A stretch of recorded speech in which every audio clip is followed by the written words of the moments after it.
esa relación con el Espíritu Santo que nosotros tenemos con el Espíritu Santo tiene básicamente 5 formas, 5 aspectos, 5 niveles, dependiendo de cómo querramos identificar estos niveles o estos aspectos.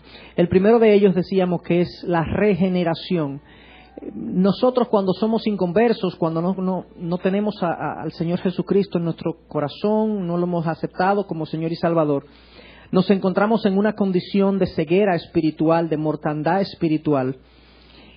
Y para que nosotros podamos entender, ni siquiera entender el mensaje, tenemos que recibir una ayuda de parte de Dios, que la palabra le ha llamado regeneración en Tito 3:5, a través de la cual yo soy capaz, en mi mortandad y mi ceguera espiritual, de responder al llamado de Dios.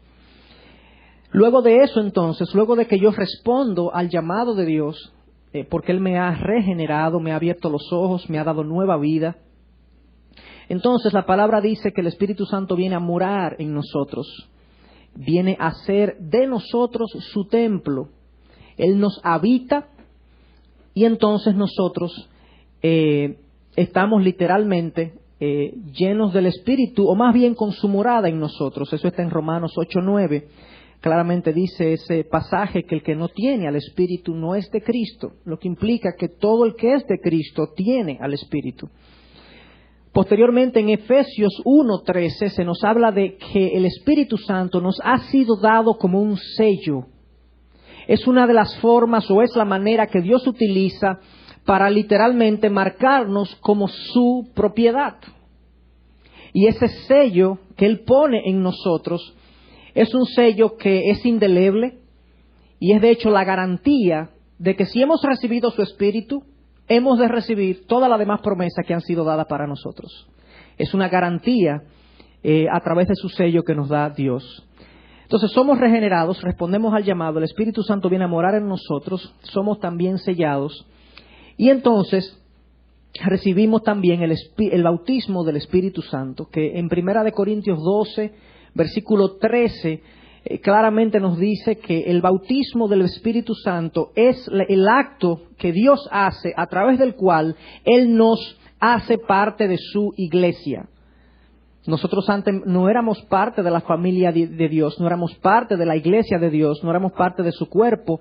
Él, al bautizarnos en un solo espíritu, nos hace parte de su iglesia y ahora yo soy parte de un solo cuerpo que es formado por todos los creyentes genuinos en la persona de Jesús.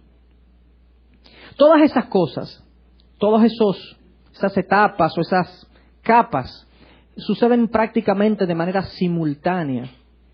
Yo respondo al llamamiento, en ese momento que respondo al llamamiento, el Espíritu Santo viene sobre mí, me sella y me bautiza y me conecta a una iglesia, a la iglesia. Es algo prácticamente instantáneo que eso sucede. Y otra característica de todas estas etapas es que son totalmente involuntarias para mí. Yo no tengo ninguna participación en todo eso que sucede. Al ser regenerado, al que el Espíritu Santo venga a mi vida, eso yo no tengo nada que ver con eso. Es un acto de la gracia de Dios. Es parte de su gracia redentora, de su gracia salvadora. Ahora, hay un aspecto en nuestra relación con el Espíritu, en el cual nosotros sí tenemos algo que hacer, aunque obviamente también es parte de la gracia que Dios nos da. Pero en Efesios 5:18, Pablo habla de la llenura del Espíritu Santo como un mandato. Y en un momentito vamos a leer el pasaje y vamos a estudiar lo que implica, pero antes de eso, quisiera reflexionar un poquito en por qué se es dado ese mandato. ¿Por qué Pablo en ese punto de esa carta da ese mandato a los efesios? Y cuando uno lee la carta de los Efesios y la lee completa, uno se da cuenta de que del capítulo 1 al capítulo 3, básicamente Pablo está describiendo la realidad del cristiano, sus riquezas en Cristo, lo que Dios nos ha dado, las garantías que tenemos, la redención que hemos recibido. Y en los capítulos 4, 5 y 6, entonces Pablo nos habla de cómo debemos nosotros responder a lo que Dios nos ha dado. Comienza entonces toda una serie de capítulos, 3 capítulos continuos de lo que es la práctica diaria de la vida cristiana. Habla de la relación de los esposos con sus esposas, habla de la relación de los amos con sus siervos, habla de la relación de los padres con sus hijos, habla de la pureza, habla de una serie de cosas que son parte de mi práctica y es de hecho mi respuesta a lo que yo he recibido en los capítulos 1 al 3. Su gracia, su misericordia, el cristiano debe responder de esta manera o de cierta manera. Pero ¿qué sucede cuando nosotros leemos los capítulos 4, 5 y 6? Nosotros nos damos cuenta que el estándar es extremadamente alto. Es humanamente imposible adecuar nuestra vida a los principios, los mandatos, las instrucciones que Pablo habla del capítulo 4 al capítulo 6. La única manera que nosotros como cristianos tenemos de obedecer esas instrucciones es siendo llenos de su Espíritu. Esa es la gasolina para que el carro ande. Ese es el combustible para que el motor de mi vida pueda avanzar. No hay manera en la que ninguno de nosotros podríamos vivir la vida cristiana de una manera agradable a Dios, a menos que nosotros no seamos llenos por su Espíritu. Y yo voy a explicar un poco más adelante lo que eso implica, pero desde ya digo que esto no tiene que ver con necesariamente con una experiencia extraordinaria, mística y una búsqueda en lo oculto de una relación. Tiene, por lo menos en el contexto de Efesios 5:18, tiene más que ver con una relación constante, permanente, donde yo me rindo a la acción del Espíritu de Dios en mi vida en todos los aspectos. Tristemente hay muchos cristianos que no conocen que este recurso ha sido dado, que no saben que la única manera en la que pueden sobreponerse a la tentación, en la que pueden sobreponerse al pecado en su vida, la única manera en la que pueden vivir una vida victoriosa, espiritualmente hablando, moralmente hablando, es contando con la asistencia, la ayuda, la dirección, la llenura del Espíritu Santo. Muchos ignoran esa realidad. Hay otro grupo que no la ignora, sabe que ese mandato está ahí, sabe de alguna manera que más o menos lo que eso implica. Pero hay toda una capa de cristianos hoy en día que están siguiendo la ley del mínimo esfuerzo en su vida cristiana. No tienen pasión por Dios, no tienen deseo por su presencia, no tienen deseo por profundizar las verdades más elementales de la palabra, no tienen deseo de intimar con Dios, de profundizar su comunión, no tienen deseo de cambiar, quieren pasar la vida cristiana con un 70, rayando. Lo mínimo para llegar al cielo. ¿Qué es? ¿Creer? Ahí estamos. Pero hay mucho más que Dios demanda de nosotros.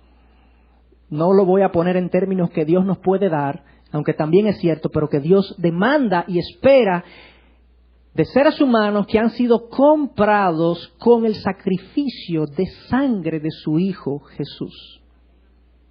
Dios espera mucho más de nosotros.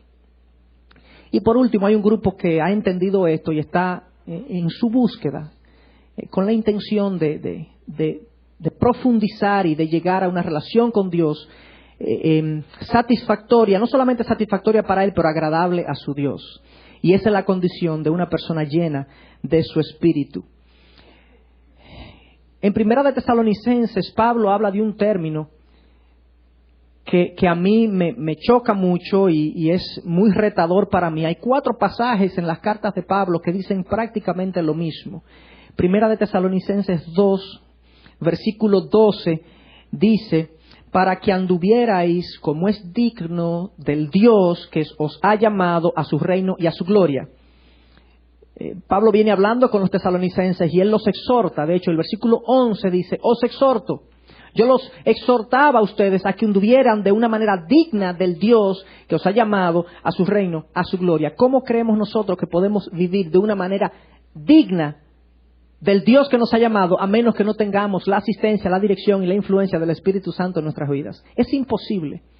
Es imposible que seres pecadores podamos agradar a un Dios santo. Es imposible que seres que todo lo dañan puedan hacer algo perfecto para un Dios que es perfecto. Es imposible que un ser que es puramente mortal pueda enfocarse en lo eterno, en lo celestial. Es imposible, a menos que Dios nos llene de su presencia, de su espíritu, de su poder. Es un llamado imposible, pero como para Dios todo es posible, Él nos ha dado sus recursos y nos ha dado entonces este mandato para que nosotros caminemos en Él. Efesios 5, 18 al 20, vamos a leer. Efesios 5, 18. Y no os embriaguéis con vino, en lo cual hay disolución, sino sed llenos del Espíritu, hablando entre vosotros con salmos, himnos y cantos espirituales, cantando y alabando con vuestro corazón al Señor, dando siempre gracias por todo en el nombre de nuestro Señor Jesucristo, a Dios el Padre, sometiéndoos unos a otros en el temor de Cristo. Si a mí me dieran 2 oportunidades para predicar, a mí me dijeran, Chacho, tú tienes 2 mensajes que dar y te mueres, ¿de qué yo hablaría? Yo hablaría, el primer mensaje, de la cruz y la salvación por gracia. Se lo predicaría a los inconversos, a los que no han conocido al Señor Jesucristo, a los que no han puesto su fe en su sacrificio. No han entendido su sacrificio y por lo tanto quizás no han puesto su vida en Él. De la cruz y de la salvación por gracia sería mi primer mensaje. Mi segundo mensaje sería de la necesidad urgente, indispensable de que el cristiano sea lleno del Espíritu Santo. La doctrina más importante que le podemos predicar a un cristiano es la salvación por gracia a través de la cruz. La doctrina más importante que le podemos predicar a un cristiano es su relación con el Espíritu y cómo ser lleno de ese Espíritu, de manera que su vida glorifique a Dios. No hay una enseñanza más importante, no hay algo más relevante que comprender y obedecer el mandato de ser llenos de su Espíritu. Es necesario, indispensable, de lo contrario no seremos útiles, no seremos agradables. De hecho, porque es un mandato, no hacerlo sería desobediencia. Quedaríamos cortos a lo que Dios quiere de nosotros. No viviríamos de una manera digna del Dios que nos ha llamado de su reino, a su reino y su gloria. En este pasaje de Efesios 5, 18 al 21 hay tres partes del pasaje. La primera parte es el contraste que Pablo hace entre la embriaguez del espíritu, o más bien la embriaguez del vino, y la llenura del Espíritu. Ese contraste es interesante, es bueno ver por qué Pablo pone ese contraste. En ese mismo pasaje está el mandato: sed llenos del Espíritu. Y la tercera parte de este texto es el resultado de la llenura. Hablando con vosotros con salmos, himnos, cantos espirituales, cantando, alabando a Dios, dando gracias a Dios por todo. Eso es el resultado de la llenura, hasta el 21. Sometiéndose unos a otros en el temor de Cristo. Comencemos con el contraste. ¿Por qué Pablo hace este contraste? Si yo fuera a usar una analogía, si yo quisiera hablar del Espíritu Santo, como que yo no le pondría al lado de la bebida alcohólica. ¿Por qué Pablo pone ahí, en ese texto, el concepto de que no nos embriaguemos con vino, sino que seamos llenos del Espíritu? Y hay dos propósitos o dos simbolismos quizás, o dos significados que pueden tener utilidad, y probablemente esa es la razón por la que Pablo lo está usando. En primer lugar, en la ciudad de Éfeso, nos dicen los historiadores que era una ciudad que había heredado muchas costumbres babilónicas, por lo tanto paganas. Era parte de sus ritos religiosos el buscar el contacto con lo divino a través del emborracharse, a través del consumir sustancias alucinógenas, provocaban incluso o tenían ritos de orgías, de bailes, de toda una serie de cosas que eran parte de su culto idólatra, pagano, a sus deidades, a las deidades que eran comunes en esa región.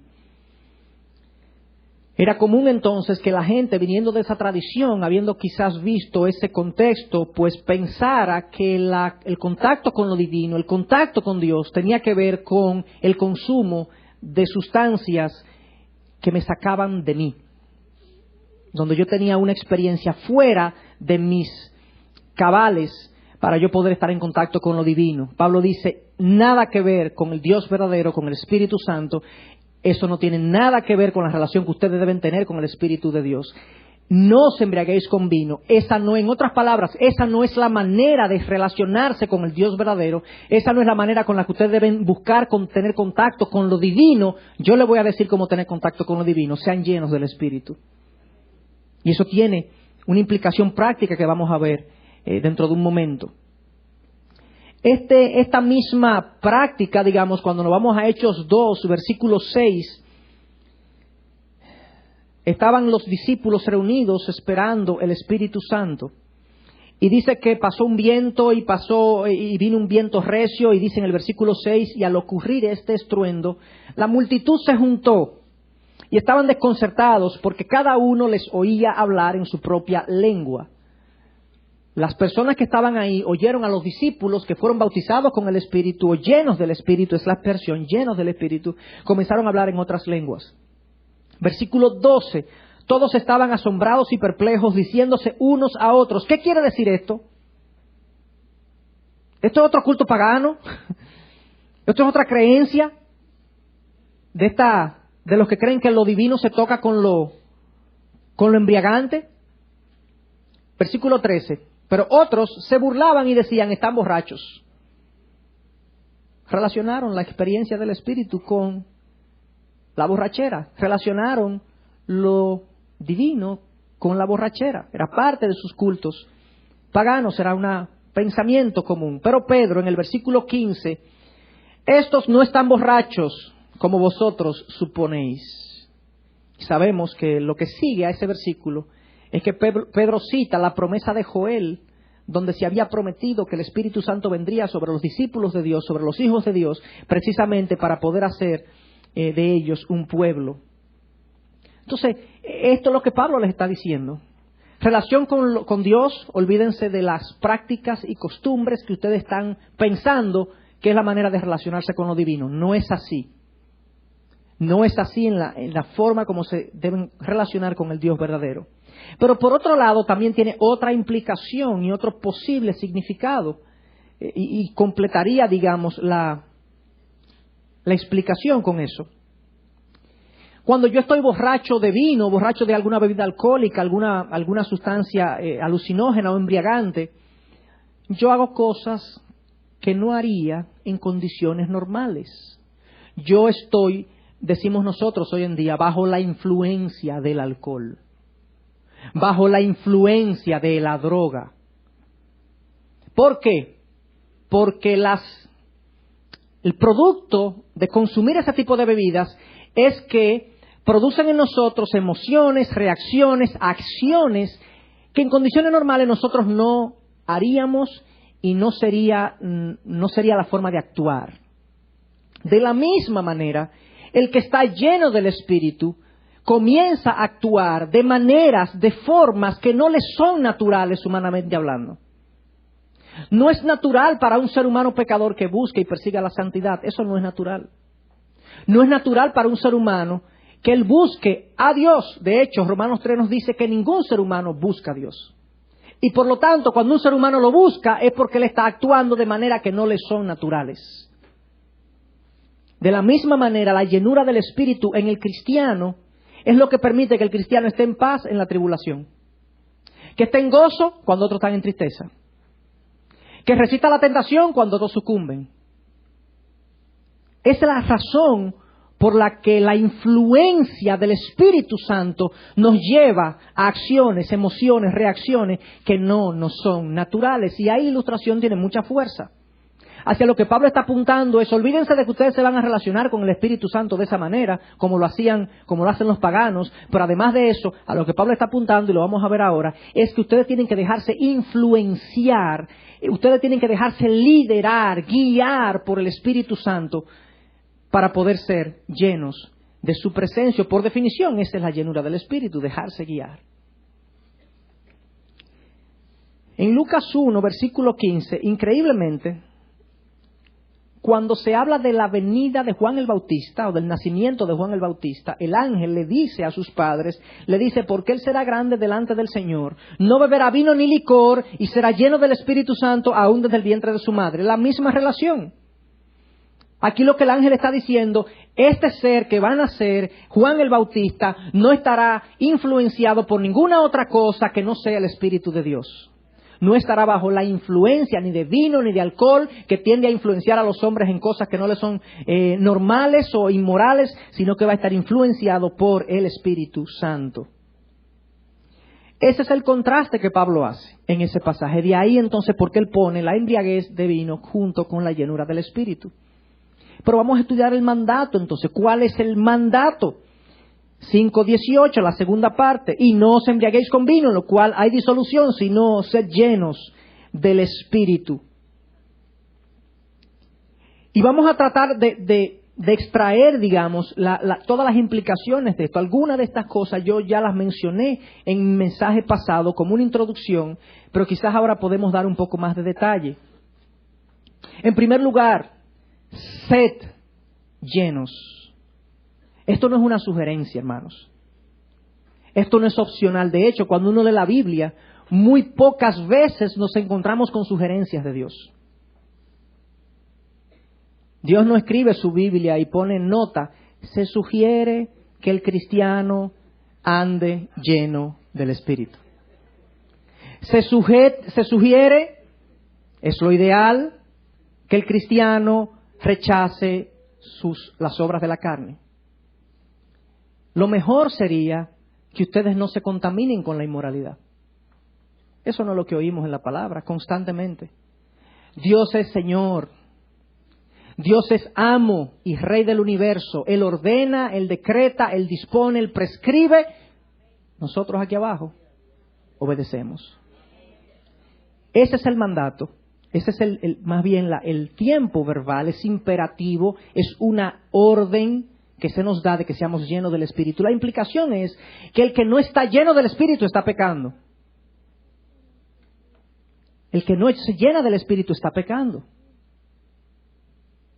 Nosotros tenemos la idea de que el pecado es algo que yo entiendo que es malo, y eso es parte de lo que es el pecado. Bueno, la inmoralidad, la lujuria, la envidia, el asesinato, el robo, la mentira, todo eso son pecados, estamos de acuerdo. Son pecados que si lo hacemos, pecamos. Este es un pecado que si no lo hacemos, pecamos. Es un pecado por omisión, no por acción.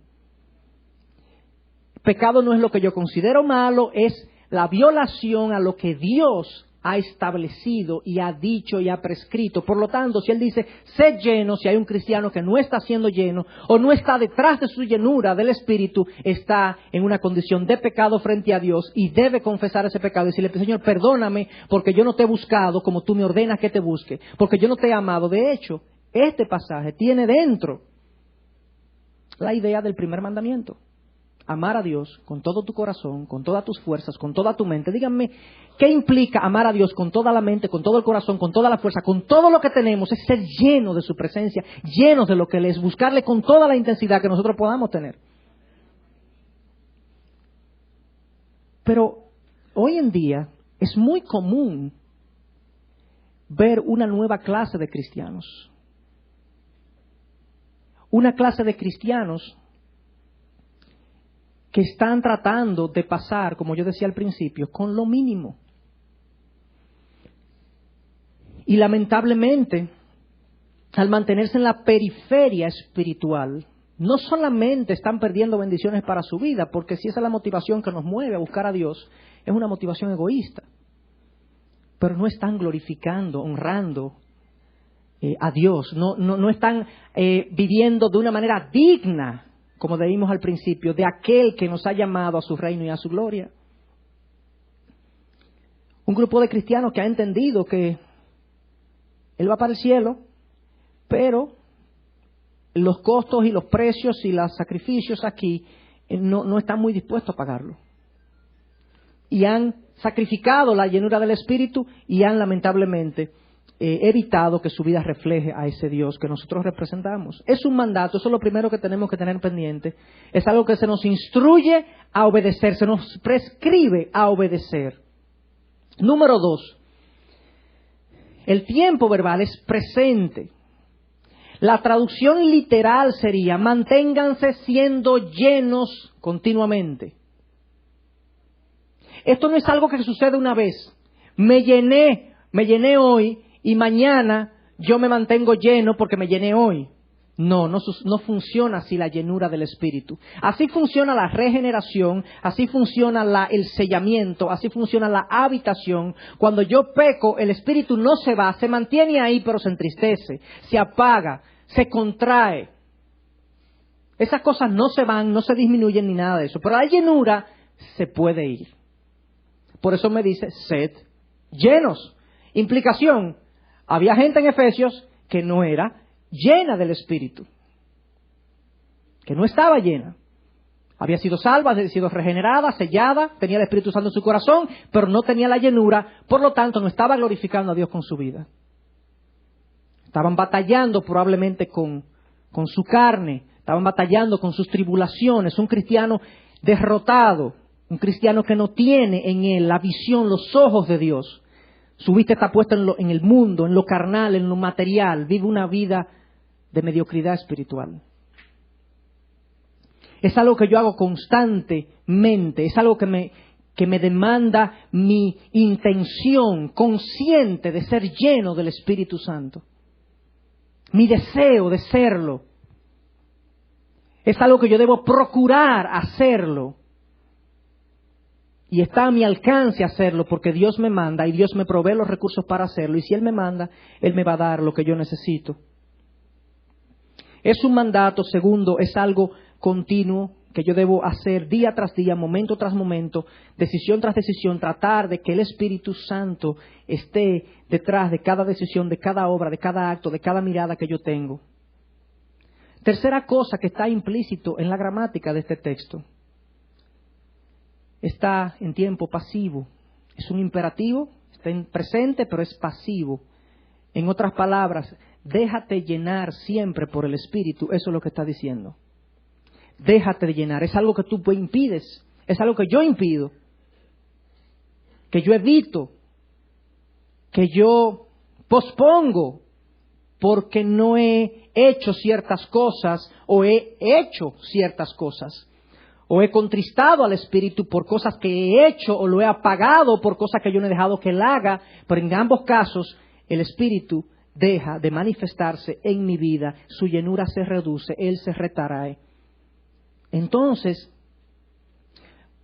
cuando nos vamos a Gálatas 5:22, que Pablo habla de que el fruto del Espíritu es amor, gozo, paz, paciencia, benignidad, bondad, mansedumbre, dominio propio. Esas cosas que están ahí, que fíjense que es un fruto, es algo singular. Cuando el Espíritu se retrae, todas esas manifestaciones en mi vida se retraen porque yo estoy apagando su influencia en mi vida. Y un cristiano entonces que vive una vida cuyo caminar no refleja esa definición, ese desglose de lo que es el fruto del Espíritu, es un cristiano que no está lleno del fruto del Espíritu. Lo ha estado apagando, lo ha estado entristeciendo. Te debes dejar llenar. Y ahorita vamos a ver lo que eso implica. A veces cuando nosotros hablamos de llenar, pensamos que es algo que completamos, que es algo que, si yo necesito ser lleno, yo necesito pedir más del Espíritu. Pero esa no es la implicación del texto y del significado original de la palabra. No es pedir más del Espíritu. Juan 3:34 nos dice que Dios nos da su Espíritu por medida. Dios no lo fracciona a cada uno de nosotros. Si es cristiano genuino, ha recibido al Espíritu en toda su plenitud. En toda su plenitud. ¿Y por qué no todos entonces manifestamos toda la plenitud del Espíritu? Bueno, porque ese Espíritu, a pesar de que está en toda su plenitud, alguien no le ha entregado toda la plenitud de lo que Él es. En otras palabras, la llenura del Espíritu es entrega todo lo que tú eres a la liderazgo, a la guía, a la dirección del Espíritu. La pregunta aquí no es qué tan lleno estoy, sino qué tan entregado estoy. En la medida que yo me entregue a la acción del Espíritu, a la acción de Dios, el Espíritu se manifestará en toda la plenitud que ya se encuentra en mí. No es pedir más del Espíritu que necesito, es renunciar más a mí, a mi carne, para que el Espíritu termine de manifestarse completamente en mi vida. Ese es el concepto fundamental de la palabra pleró, que es el griego de ser llenos del Espíritu. En Juan 16, versículo 6, se dice que los discípulos, Jesús estaba anunciándole una serie de cosas que iban a suceder cerca de su crucifixión, en la última cena. Esa es la última cena que están ahí. Y se dice que ellos se llenaron, pleró, de tristeza. Ese verbo, la implicación es que la tristeza los controló. Ellos comenzaron a pensar de una manera que era como la tristeza que le dictaba lo que ellos debían pensar. Estaban bajo el control, llenos de tristeza, bajo el control de la tristeza. Y eso lo hemos visto. Hemos visto, de hecho, personas controladas por la tristeza, pero hemos visto personas controladas por la alegría, donde uno hace cosas que no debería hacer y a veces la alegría, uno da un brinco y se da un cacazo en la cabeza. Cosas así. Controlados por una emoción. Pleró, aquí en el texto que estamos viendo, es que el Espíritu nos controle. En la medida que yo le cedo el control, entonces Él me llena más. En otro sentido, Él toma control de mi vida. Total control de mi vida. Miren el caso de Jesús. En Mateo 4, versículo 1, nos dice que Jesús fue llevado por el Espíritu al desierto para ser tentado por el diablo. En Lucas, en el mismo capítulo, en el mismo versículo 4:1, se relata la misma realidad, pero se agrega algo interesante. Dice, Jesús, lleno del Espíritu, volvió del Jordán y fue llevado por el Espíritu en el desierto. Mateo nos dice que fue llevado. En inglés eso es lead. Fue liderado por el Espíritu para el desierto. Como que nos da una idea de que el Espíritu lo estaba guiando, ¿verdad? Pero cuando nos vamos a Lucas 4:1, nos agrega que él estaba lleno del Espíritu. El Espíritu estaba lleno del Espíritu y por lo tanto el Espíritu estaba tomando sus decisiones, lo estaba guiando, dirigiéndolo en la dirección que él quería que fuera. Y Marcos 1:12, también relatando el mismo evento, enseguida el Espíritu lo impulsó a ir al desierto. La palabra en el original es lo empujó. Cristo se dejó llevar por lo que el Espíritu le instruía. Cuando Él comienza su ministerio dice, el Espíritu me ha ungido por cuanto me ha designado para llevar la buena nueva a los pobres, para traer sanación a los ciegos, para anunciarle el año favorable del Señor, ¿verdad? El Espíritu me ha ungido. Toda su acción, todo su ministerio estuvo liderado, guiado por el Espíritu de Dios. Esa es la razón por la que en Mateo vienen unos fariseos y escribas y lo acusan de que lo que Él está haciendo es con el poder de Satanás. Y Él dice, ustedes han blasfemado contra el Espíritu Santo. ¿Por qué? Porque Él era liderado, guiado, dirigido. No había una obra, una acción que el Espíritu Santo no le instruyera a Jesús a hacer. Todo lo que Él hacía era parte del ministerio que el Espíritu Santo estaba haciendo. Él y el Espíritu Santo.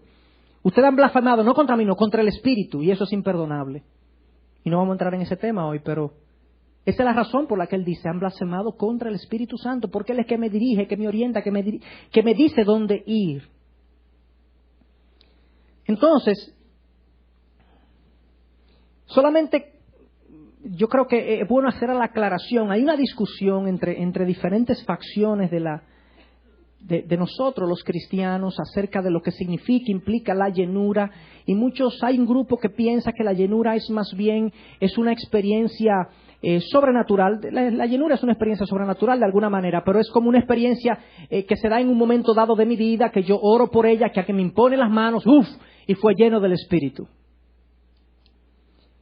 Es algo por lo que yo ayuno y fue un influjo de poder, un influjo del Espíritu y fui lleno. Y a partir de ahí yo comienzo a caminar diferente.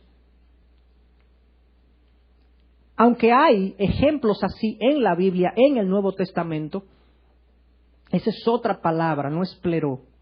En el texto que estamos aquí hablando, de Efesios 5:18, es pleró, es una relación constante, larga, de largo plazo, donde hay una sensación de desarrollo del carácter, que siguen los versículos que vamos a ver, que el resultado de estar lleno del Espíritu es alabar a Dios, acción de gracias, sometimiento a unos a otros, es algo que se produce en el carácter, y ese es el significado de pleró. Pero habían otros momentos donde el Espíritu llenaba momentáneamente, temporalmente, para ciertas obras a los apóstoles, a los discípulos. En el caso de Elizabeth y Zacarías, en Lucas 1, 41 y 67, nos dice la palabra que ellos fueron llenos del Espíritu y Zacarías profetizó. O sea, Zacarías no tenía una relación quizás personal de habitación con el Espíritu hasta ese momento, pero en ese momento a Dios le plació, al Espíritu le plació llenarlo y él profetizó. Quizás eso se fue después. No es de ese tipo de llenura que estamos hablando aquí en Efesios 5, 18.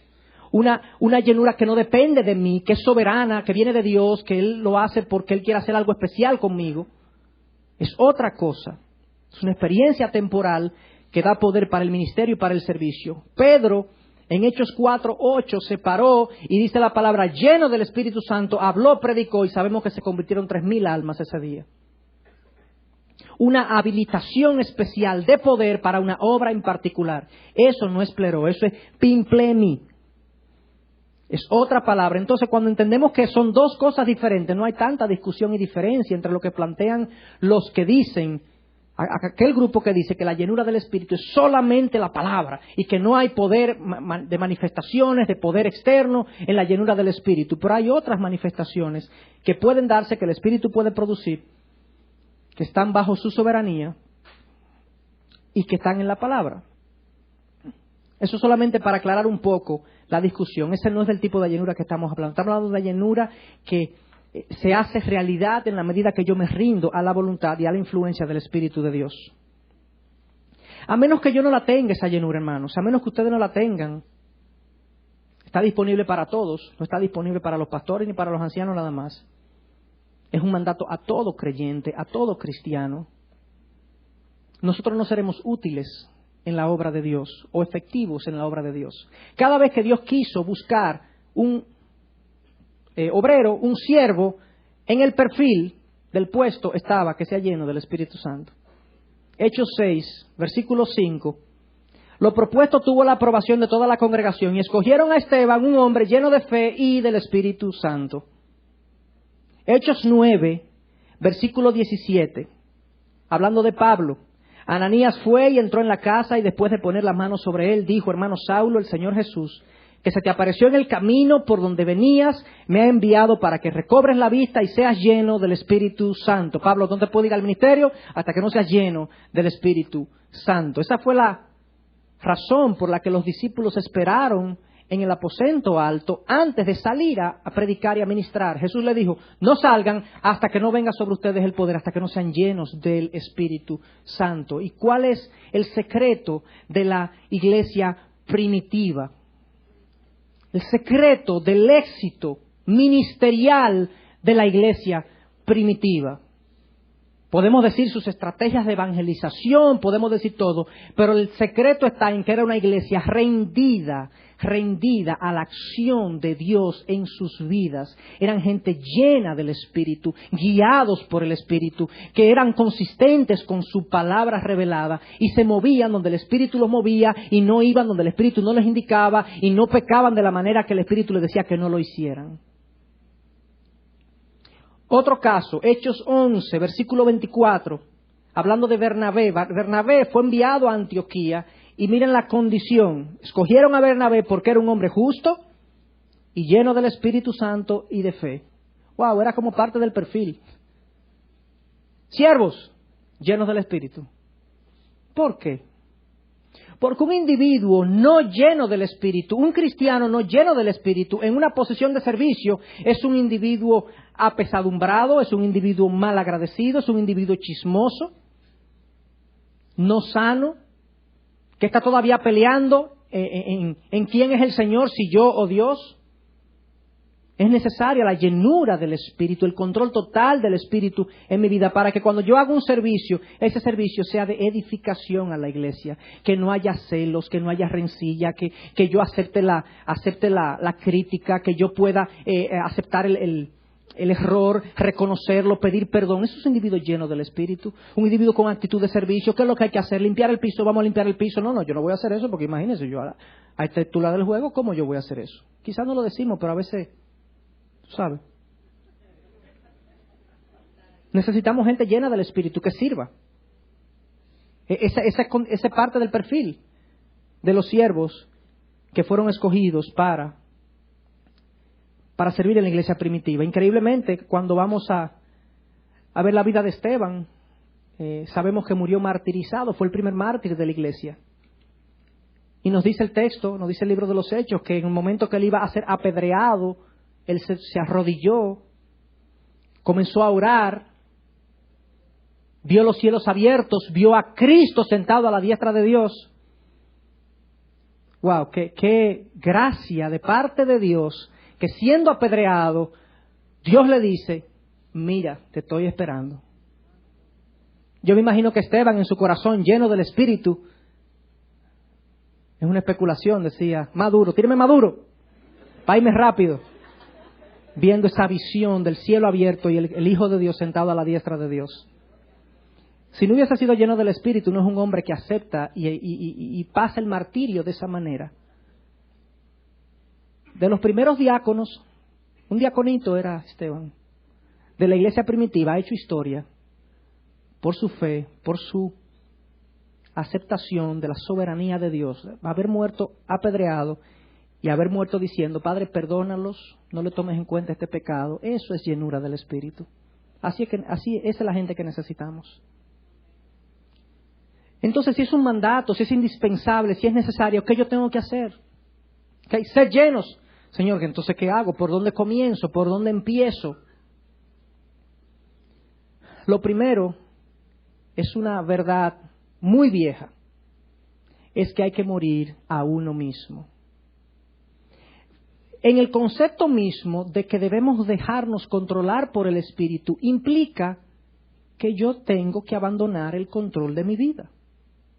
De lo contrario, su influencia, de lo contrario, su guía, su voluntad va a estar contrapuesta con la mía, ¿o no?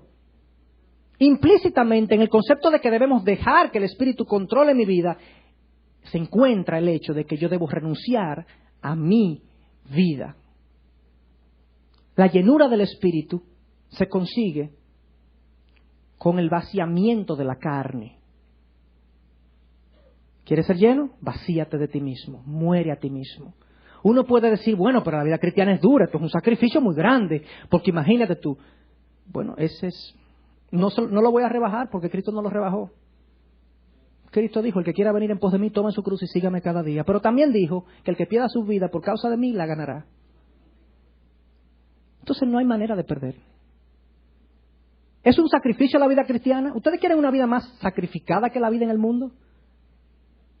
¿Más llena de frustraciones, insatisfacciones, tentaciones?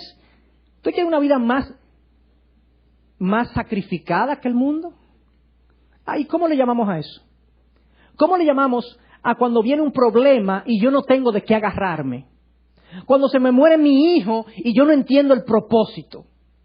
Cuando yo tengo una esposa que no se somete y yo no la amo como Cristo amó la iglesia, el matrimonio es insoportable. ¿Cómo se llama eso? Eso es un sacrificio vivir en el mundo, señores. Es un sacrificio enorme, más grande que ser cristiano. Pero el hombre no entiende eso, no lo ve así. La naturaleza pecaminosa, carnal, es irracional. El pecado en su esencia es irracional. Explíquenme la lógica de dos seres que están solos en un paraíso, tienen todo a su disposición, hay un árbol ahí que no le pueden poner la mano. Vamos a ver lo que hay allí.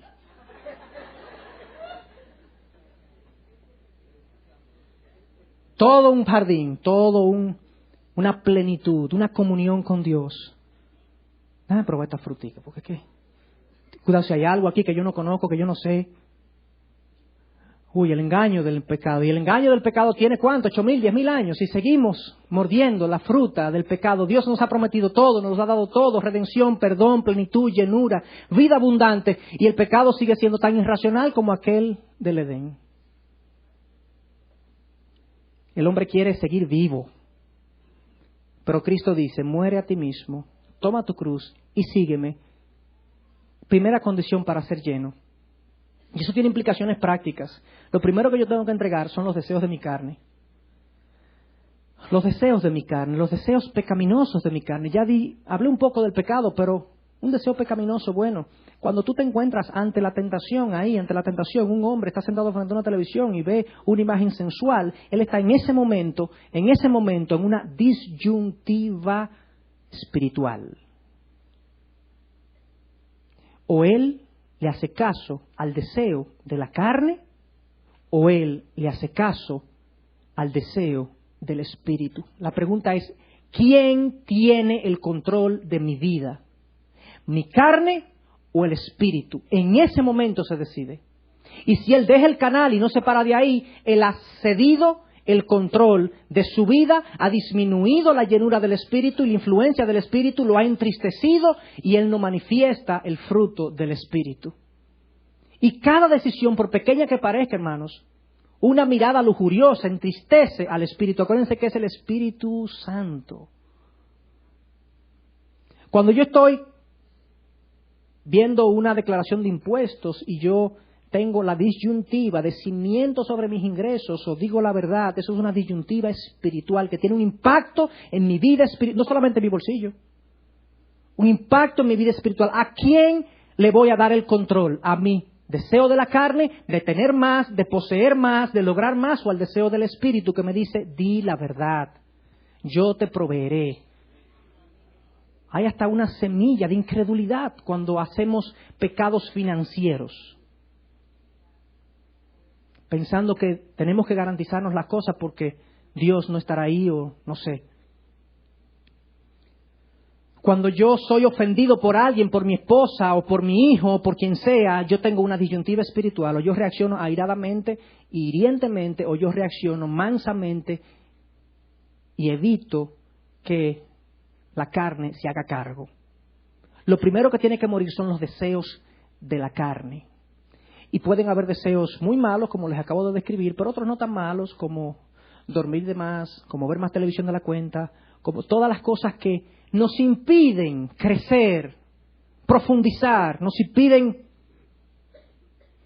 hacernos más a la imagen de Cristo, enfocados, orientados, con un propósito, con un fin, vidas sustanciosas. Yo rindo los deseos de mi carne, entonces, en la muerte al yo. Segundo, yo no resisto la providencia. Muchos quizá dirán, ¿qué es la providencia? La providencia es que Dios orquesta todas las cosas para el bien de los suyos. Eso es lo que dice Romanos 8:28. Dios orquesta todas las cosas para aquellos que le aman. Cuando yo me resisto a una condición que Dios ha dispuesto o permitido en mi vida, digamos que es una consecuencia de un pecado, quizás eso es más claro, porque lo aceptamos, está bien, esa es la consecuencia de mi pecado, pero cosas que yo no puedo explicar, que yo no entiendo por qué estoy pasando este Niágara, que yo no entiendo por qué tengo este problema con este hijo, que yo no entiendo por qué tengo este problema con aquella cosa, y a veces estamos ahí y aceptamos la voluntad de Dios, o sea, aceptamos su soberanía, pero no creemos tanto en su benevolencia. Eso puede darse. Yo acepto la soberanía de Dios, pero no creo mucho que lo que Él está haciendo está del todo bien. No estoy muy de acuerdo con eso. No es tan bueno lo que está pasando. Acepto su soberanía y cuestiono su benevolencia. ¿Cómo ustedes creen que el Espíritu se siente? Yo no resisto la providencia. Yo he decidido eso en mi vida de verdad. A veces me salen mis cosas humanas, pero yo no quiero resistir la dirección, el viento de Dios, donde Dios me lleva. Yo, obviamente, y todos nosotros estamos llamados a ser diligentes en todo, resolver diligentes, pero olvidarme de manipular, de presionar, de preocupar, de hacer todo lo que está para yo producir el resultado. No, eso se lo dejo a Dios. La primera prueba de esa decisión la viví recientemente, porque salí de viaje Y cuando llego al aeropuerto me levanté como a las 4:30 de la mañana, porque el avión salía a las 7, de aquí a Miami para hacer una conexión en Miami e irme a otro estado. Entonces llego ahí, como American se está atrasando casi todos los vuelos, yo me lo suponía que se iban a atrasar, pero no me había hecho la idea de que se iban a atrasar todavía concretamente. Y bueno, me dicen que se atrasó. Yo tenía dos opciones ahí. O yo peleaba, discutía, exigía mi derecho, o yo aceptaba la providencia de Dios.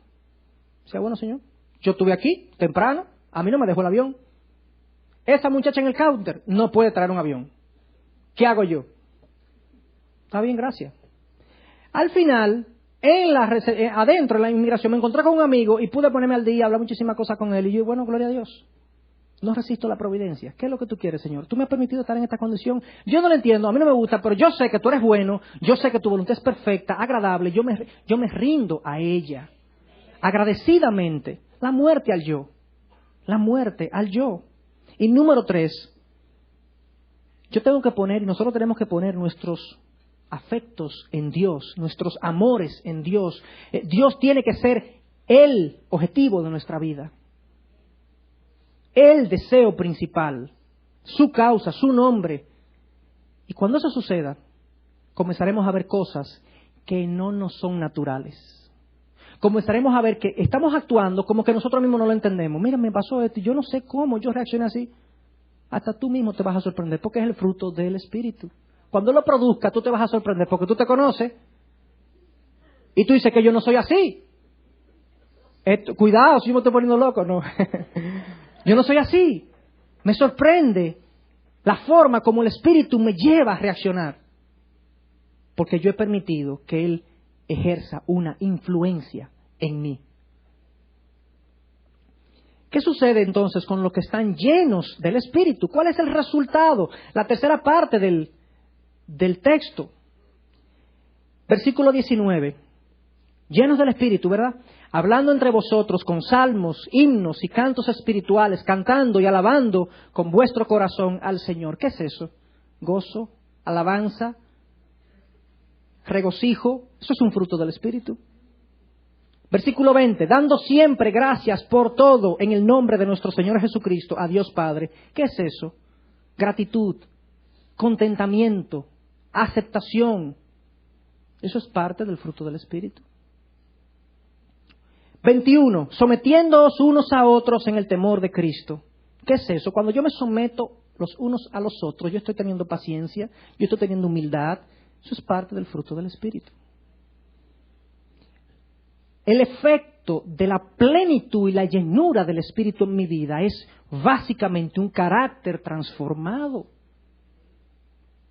Un carácter que responde según la influencia, la dirección del Espíritu. Y agregando algo en este tema de sometiéndoos unos a otros en el temor de Cristo, increíblemente, este versículo 21 comienza toda una sección de la vida práctica del cristiano. Fíjense, dice sometiéndoos unos a otros en el temor de Cristo, pero el próximo versículo 22, ¿qué es lo que dice? Mujeres, sométanse a sus maridos. Es decir, el fruto del Espíritu, la llenura del Espíritu en una mujer se va a ver en su sujeción, en su sometimiento. Versículo 25, maridos, amad a vuestras mujeres como Cristo amó la iglesia. La llenura del Espíritu en un hombre se va a ver cuando él ame a su esposa como Cristo ama a la iglesia. Capítulo 6, versículo 1, hijos, sométanse a sus padres. La llenura del Espíritu en un hijo se va a ver cuando ese hijo se someta a sus padres. 6.4, los padres no provoquen a ira a sus hijos, sino que los críen en disciplina e instrucción del Señor. Padres llenos del Espíritu van a criar a sus hijos con equilibrio, con justicia.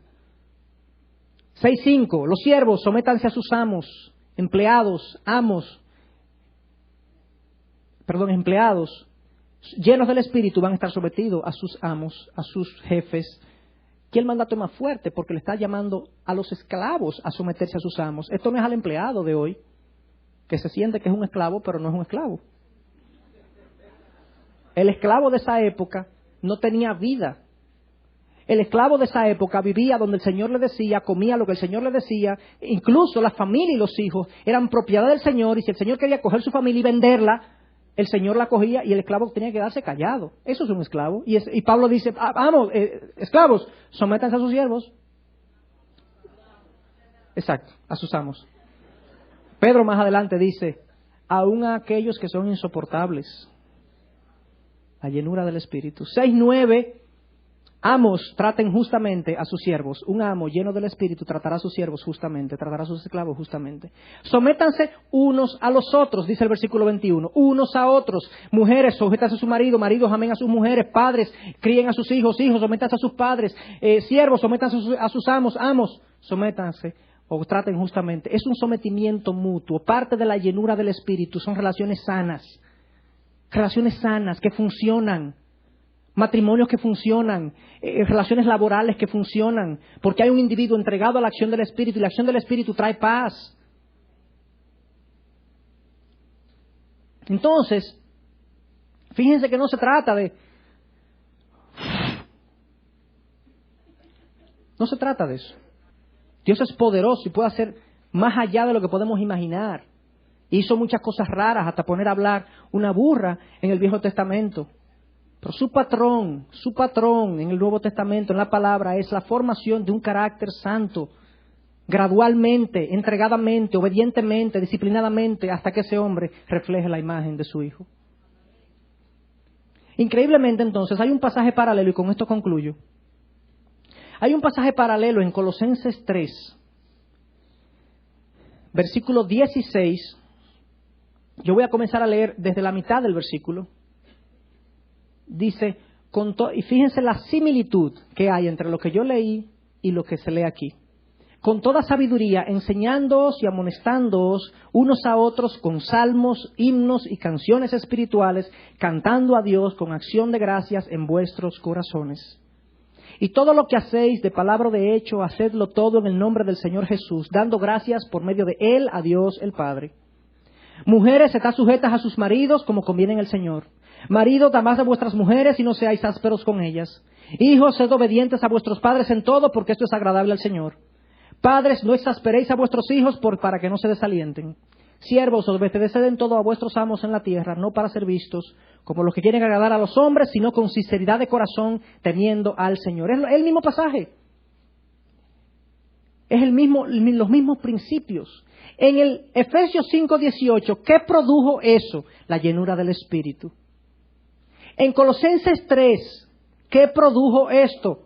Versículo 16, que la palabra de Cristo habite en abundancia en vosotros.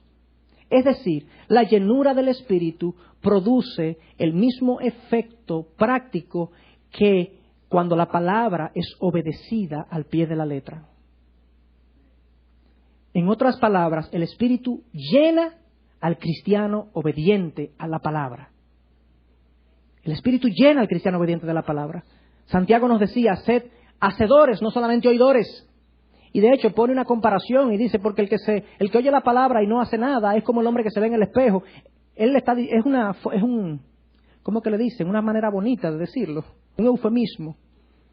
Le está diciendo, es un necio el que oye la Biblia, la palabra, ve, wow, esto me está retratando a mí, yo estoy así, yo estoy mal, y se va y no hace nada. Es un necio. Lo dice Santiago. Lo dice Santiago. Entonces, queremos ser llenos del Espíritu, entreguémonos totalmente a la acción, a la influencia, a los principios del Espíritu de Dios en nuestras vidas. Consumamos la palabra de Dios, amémosla, estudiémosla, escudriñémosla. Ustedes saben que en la Biblia se nos manda escudriñar las Escrituras y en el original esa palabra significa escarbar, como que estás buscando un tesoro. Y eso es, aquellos que comienzan a escarbar en la palabra, comienzan a entrar en la palabra y comienzan a descubrir pepitas de oro. Comienzan a descubrir diamantes, wow, y esto. Pero yo estoy convencido que la razón por la que la Biblia, muchos dicen, es difícil de entender, es porque si nos acercamos a la Biblia con medias tintas y con intenciones de estudiarla a medias, no vamos a encontrar la voluntad de Dios para nosotros. El que quiere estudiar la palabra y recibir de ella todo lo que ella tiene, estúdiela de todo corazón. Dispóngase a escudriñarla. Y veremos si no seremos cambiados y llenos de su espíritu en la medida que implementemos esas cosas.